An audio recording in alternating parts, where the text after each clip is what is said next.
Well, hello and welcome to another podcast from Odell Technology. Today, we're fortunate enough to be joined by Dr. Mark Slack, the Chief Medical Officer of CMR Surgical and one of the founding members, the 5 founding members of CMR Surgical. Hello, Dr. Slack. Hi, Stephen. Nice to see you again. Good to see you again too, sir, and welcome to the podcast. Dr. Slack, if I could just ask you to describe your professional background from your days as a young graduate doctor to the world you're in now, please. Right, no, that'd be a pleasure. So, as you can probably hear from my voice, I grew up in Southern Africa. I am trained as a doctor, junior doctor there, and then did my specialist training. I did the first part in Johannesburg, then in Cape Town, and then decided to come for a bit of additional experience in the United Kingdom. Came across, found I liked the health system. I found the equity on the NHS something quite special. I liked the fact that people didn't have to pay for it, and entered into the NHS, where I've remained as a full-time consultant for the rest of my career, most of it at the beautiful city of Cambridge. During my career, I've always had an incredibly big interest in research. So I've underpinned my entire career with research, academic research, and I've also done a bit of inventing of products as well. So I entered into an agreement with 2 major medtech companies and took 2 of my inventions to global launch. So it's been a sort of a mixed career, academia and a bit of inventing as well. Okay, so what was your medical specialization? So I specialized as a gynecologist, or in fact, initially as an obstetrician gynecologist. So I used to, at one point in my life, deliver babies. But I then believe in subspecialization. So I dropped obstetrics and I subspecialized as what you call a urogynecologist. So I was a gynecologist who specialized only in pelvic floor disorders. Okay. And I think everyone's asking, how did the CMR story start? Because I think it was you commenced as 5 people in 2014. Is that correct? Correct. So my co-founders were all Cambridge people, working in medtech development in Cambridge. People make an assumption that Luke and I, the technical guy, met through my background and his background. Me having done a lot of developmental medical engineering work with engineers, mostly from large pharma companies.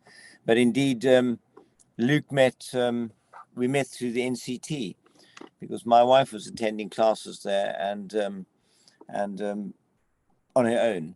And the person in charge sort of said, "Did she have a partner?" And she said, "No, she's married." And she said, "Well, you should bring your husband along." And she said, "No, you'd rather he stayed at home." Anyway, Luke approached my wife, who's a surgeon, and said he wanted to talk to her about robotics. And she said, "No, you're talking to the wrong men of the family.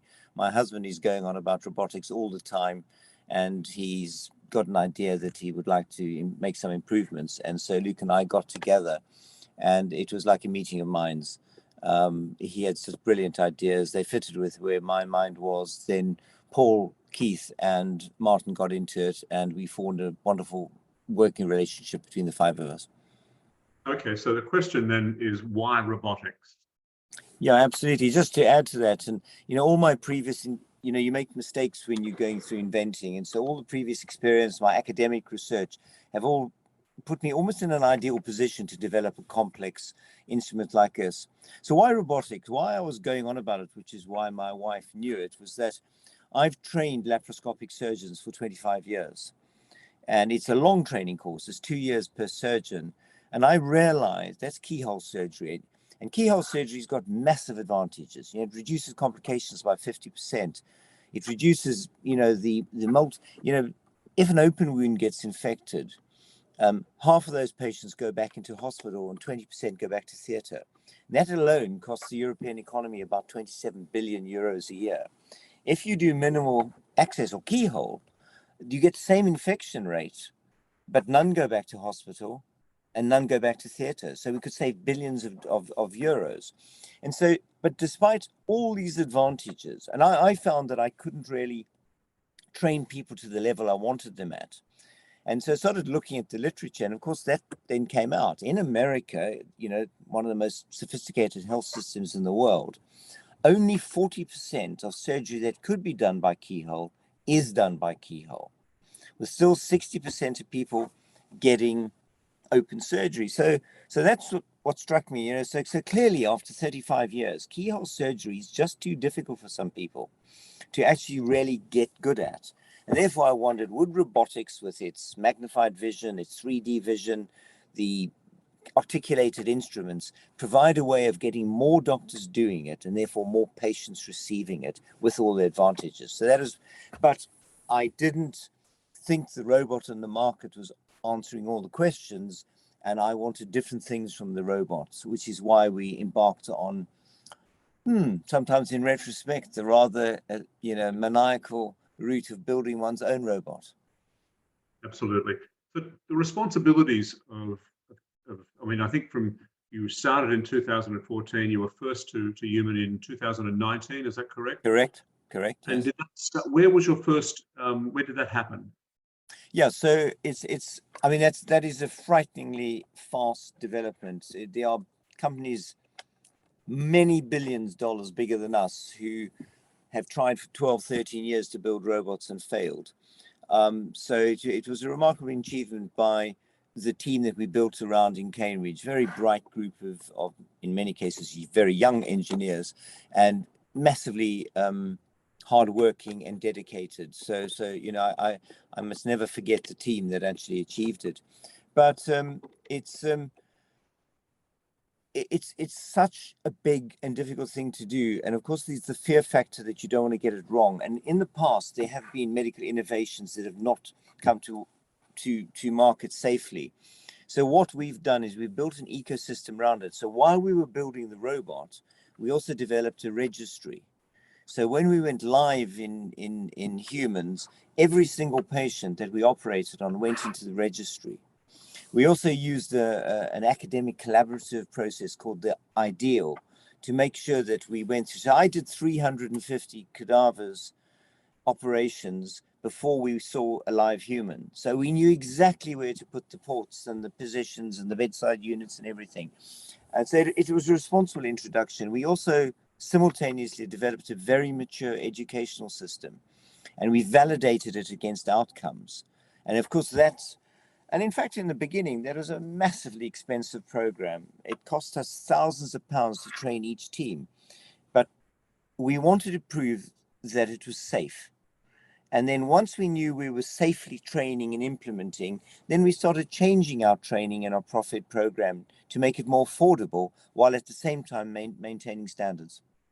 Okay, so that's part of the responsibilities of the project. Tell me, I've been in numerous discussions about robotics over the past few years, and robotics, I think the people who are leading robotic surgery see it as a tool, as an instrument for a variety of different things. Could you carry on with that, please? Yeah, absolutely. So all it is a tool. It's a very fancy tool, and it's a very complicated tool, but it's a tool to provide more precision, better visualization, and better control. And also, it's difficult to explain on a podcast, but in normal laparoscopy, if you move your hand right, your instrument goes left.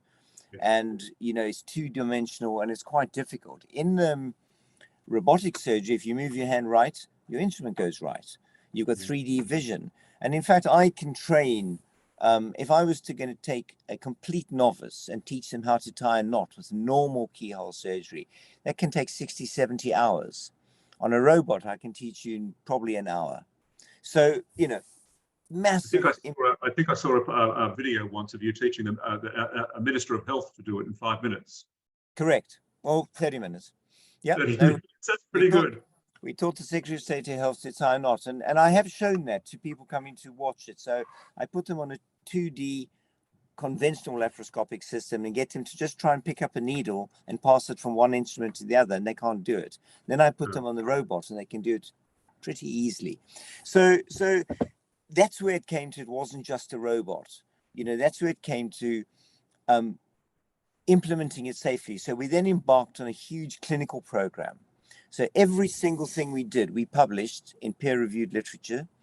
We did large cohort studies in different parts. You asked the question earlier, where did we start? Our first in human was in India.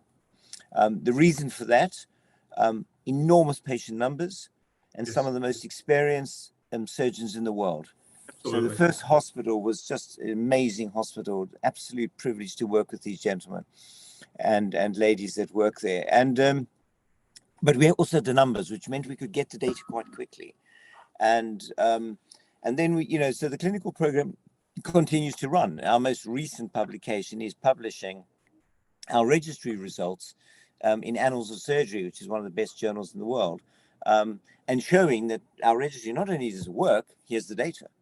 And so I'm able to compare my data with the established literature, knowing that we're doing it safely and we're doing it, ethically. And so that's the other parts of it, clinical research, professional education, data, all the bits that surround the program and make sure that it is safe and ethical. And also, I think I know in the past you've discussed a responsible implementation policy. Yes.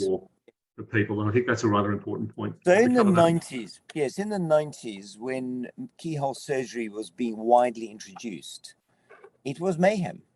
People were doing tiny short courses and then going solo to operate, and many people were injured and damaged. And indeed, in Europe, there were moves towards trying to ban it.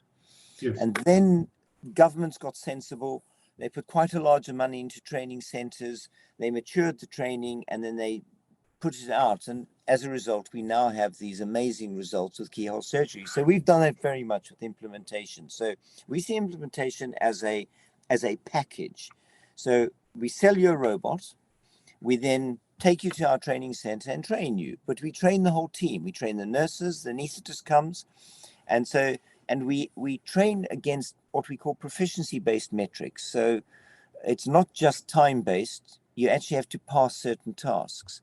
Yes. You then come back to the hospital. We practice with the surgeons in the hospital, and then we go to what we call implementation. So our engineer comes to the site, makes sure everything's working properly. Our professional education people have trained the people to the point, and then they hand over to an implementation team.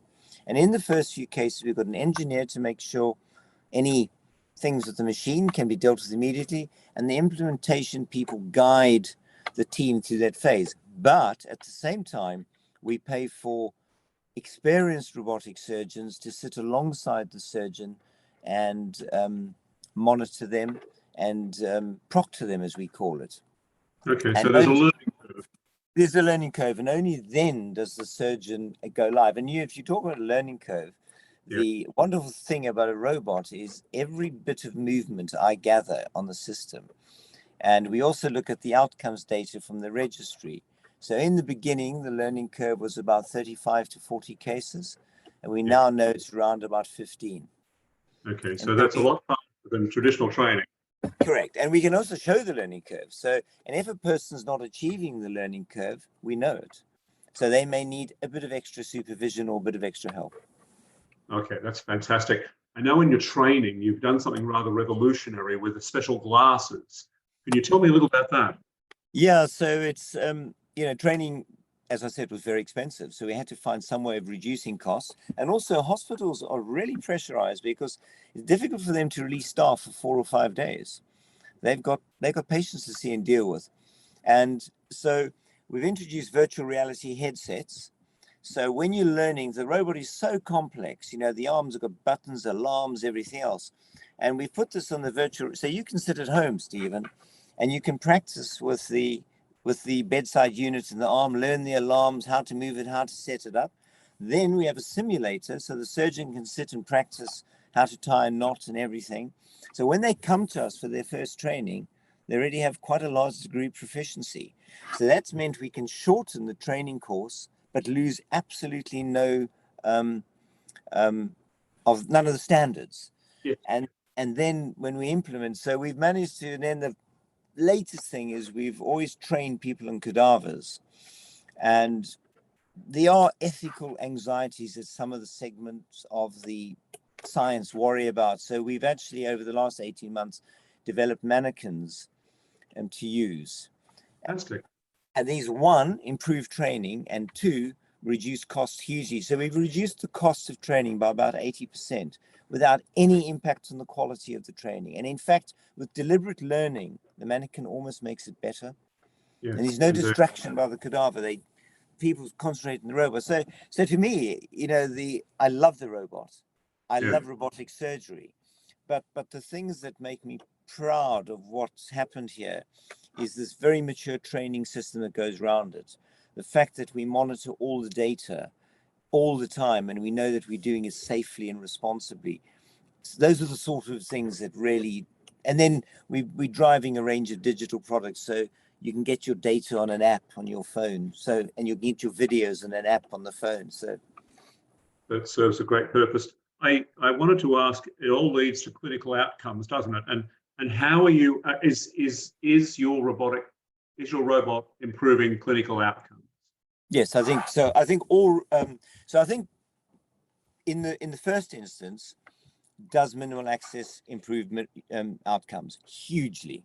Well described, no argument about it, but not enough people get it. So by teaching more surgeons to do the robot, more get minimal access, and therefore more people get better outcomes. But Yes. we are starting to also see improved clinical outcomes because it is a robot. So it's got articulated wrists.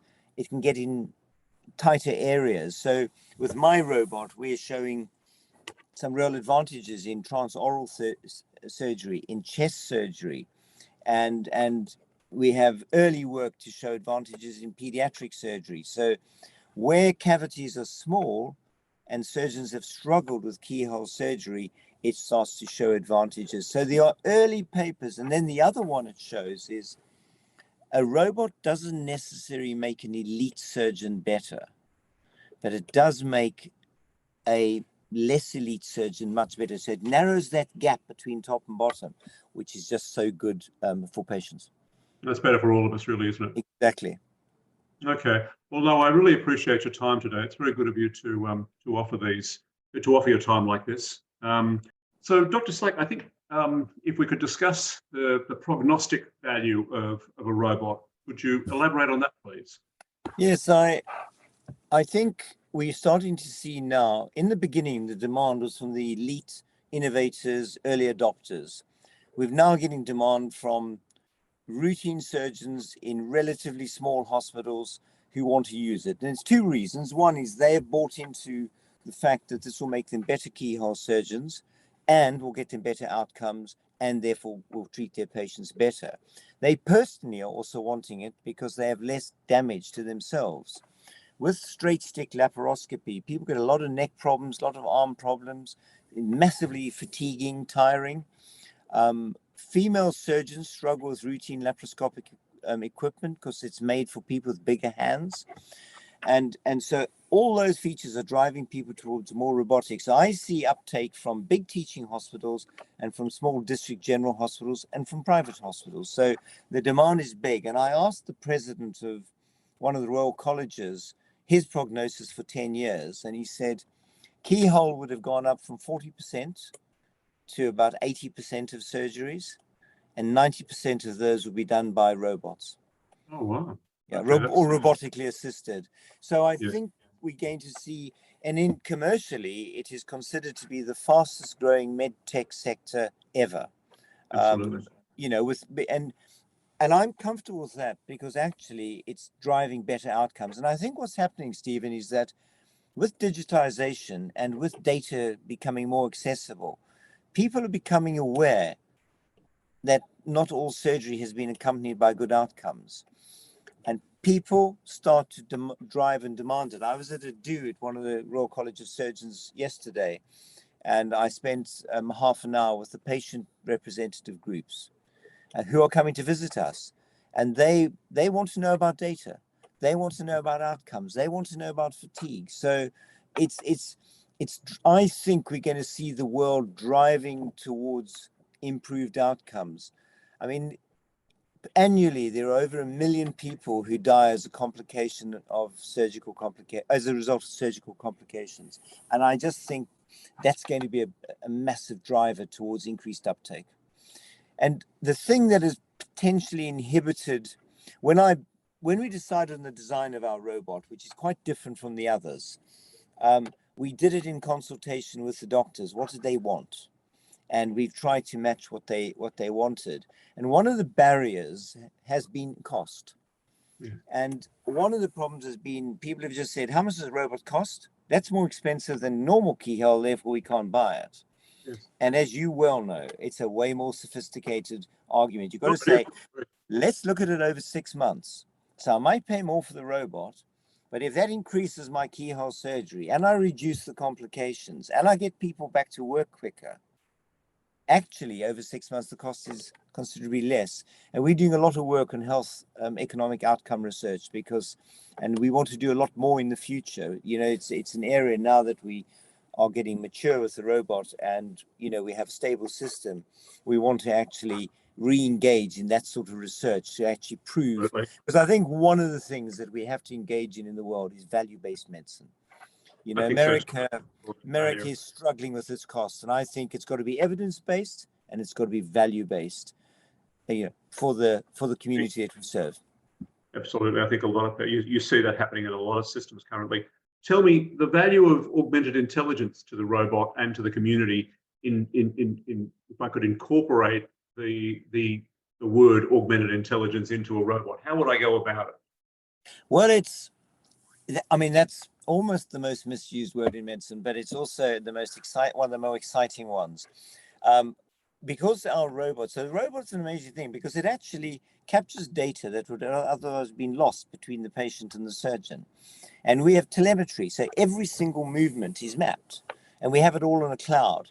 And we've been teaching the robot the difference between an experienced and an inexperienced surgeon. And it can, with a 99% accuracy, tell whether the surgeon is experienced or inexperienced. So that's just, and we've done the work. We have it ready for publication. We did a series where we took 8 experts and we took 8 novices, yes. And it identified 7 out of 8 in each group. We then looked at the videos, and the one novice was remarkably good, and the one expert maybe not as good as they thought they were. So that was that's just a glimpse of, wow, you could monitor standards with that. And then, one of the big injuries you get is in ordinary laparoscopies, the surgeon's looking at his left-hand instrument and pressing the diathermy button, but the diathermy is attached to the right-hand instrument and burns the patient without them realizing. So we can put into the system, we haven't done it yet, but we know we can do it. When you want to do the diathermy, it will only let you do it if the instrument is in vision, i.e. you know that it's safe. Yes, of course. And then just so many other things. We've used artificial intelligence for videos. So your danger is you having an operation and somebody's videoing your operation. When they take the camera out, there's your name on the board and the wall. And they put that on YouTube and suddenly said, oh, Stephen Harkins had an operation. Yes. So our telescope comes out of the body, it switches off the feed. Oh, I see. Okay. So right. you guarantee anonymity and confidentiality. And there's another thing which is not artificial intelligence, but it shows the machine strength of it. When we put the instruments into the abdomen, the system knows exactly the point at where it goes through the skin. And so when it's working, it doesn't put any pressure against the skin in any direction or the abdominal wall. And the patients, as a consequence, experience much less pain post-operatively. They get up and move quicker. And it's remarkable difference. And we are about to do a prospective randomized trial between normal laparoscopy and robotic to confirm that advantage. Isn't it interesting? I've never thought about pain management in robotics. Yes, no, it's when you're doing normal laparoscopy, people put quite a lot of pressure against the abdominal wall. If they want to reach something, you just can't do it with the robot. It doesn't deviate by more than 1 millimeter or 2 in any direction. And we get less bruising, we see less inflammatory markers, and we have early data just showing less pain, quicker. Less pain means quicker ambulation, less clots, back to work quicker, etc., etc. And I understand you're having a lot of success with thoracic work. Is that correct? It is. Okay, Yes. so lungs, Hmm? lungs. Yes, yes. So I think the really big area for us is lung cancer, and you know, this week we started operating in the world famous Papworth Hospital in Cambridge, and it was just a joy to watch the team working, do a lobe resection, minimal blood loss, patient up quickly, you know, in the recovery period, and you know, and because it's a small cavity, a lung, and the Yes. robot gives you the opportunity to, the surgeon doesn't have to crouch or struggle with pose to get it. Surgeons sitting comfortably at a console working it, and they operate, you know, and you know, there were some very senior surgeons in theatre watching the first cases, and one of the men, who's a national clinical director for surgery, just said, "Wow, this is great. This is just great." Fantastic. Oh, that's wonderful news. I'm pleased it's all going very well for you. All right. Well, I think I better let you get on with your day's work. Dr. Mark Slack, thank you very much for talking to us and the audience. I'm sure we've gained a great deal of insight into the struggles of the years, but you've had immense success, and I wish you all the very best in the future. Stephen, thank you very much. It's been a pleasure talking to you as always, and love speaking about robotics. Thank you. Thank you, Dr. Slack.